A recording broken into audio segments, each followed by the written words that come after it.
ሃይ ጋይስ ለዚህ ዲፕ ኮንዲሽነር የሚያስፈልገን አንድ ሾርባ ማንኪያ ሺያ በተር፣ ከዛ ቀጥለን ደግሞ ኮኮናት ኦይል በሾርባ ማንኪያ አንድ በቂ ነው።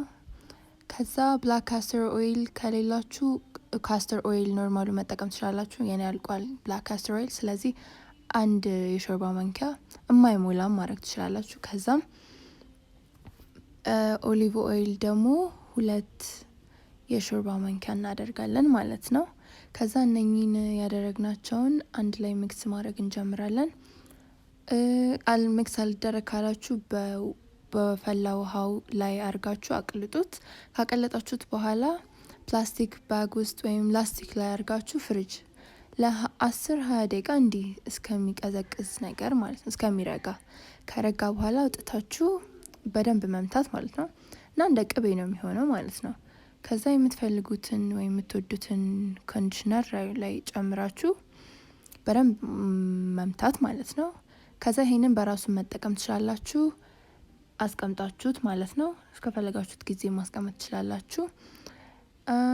ሌላ ሜተድ የተጠቀምኩት እኔ ደግሞ ይሄን ለብቻው ተጠቅሜዋለሁ። ከዛ የቀረውን ደግሞ 2 በሾርባ ማንኪያ አርጋችሁ ይሄንን የቀላቀልነውን ዲፕ ኮንዲሽነር 2 ማዮኒዝ ታደርጋላችሁ የሾርባ ማንኪያ። ከዛም ደግሞ ኦሊቭ ኦይል ትጨምሩበታላችሁ 2 የሾርባ ማንኪያ ወይም ከዛ ያነሰም ይቻላል። ይሄንን በደንብ ሚክስ ካደረጋችሁ በኋላ ከፍላችሁ በደንብ ጸጉራችሁን መቀባት ማለት ነው። ማዮኒዝ በራሱ በጣም የሚያለሰልስ ነው እና ያሳድጋልም ደግሞ። ስለዚህ ይሄንን በብዛት ብትጠቀሙት ይጠቅማችኋል ማለት ነው።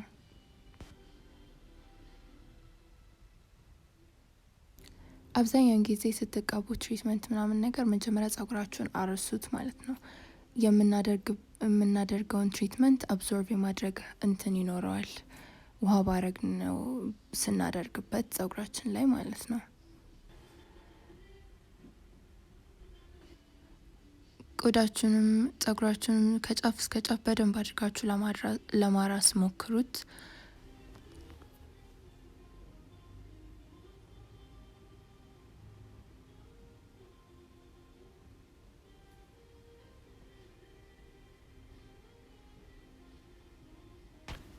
በደንብ ካራሳችሁት በኋላ ጸጉራችሁን ሙሉን ማለት ነው ፈትቼ እኔ በደንብ ሁሉንም ደግሞ አንድ ላይ አድርጌ ጭንቅላቴ ማሳጅ ማድረግ ደስ ይላል። በደንብ ያልደረሰበትን ቦታ ካለ በደንብ ለማራስ ማለት ነው። ከዛ በላስቲክ አድርጋችሁ ሻሽ አስራችሁበት ከፈለጋችሁ ማደር ትችላላችሁ፣ ግን አትሊስት 30 ደቂቃ መቆየት እንዳትረሱ። ይሄንን በሳምንት አንዴ ማድረግ ትችላላችሁ ማለት ነው።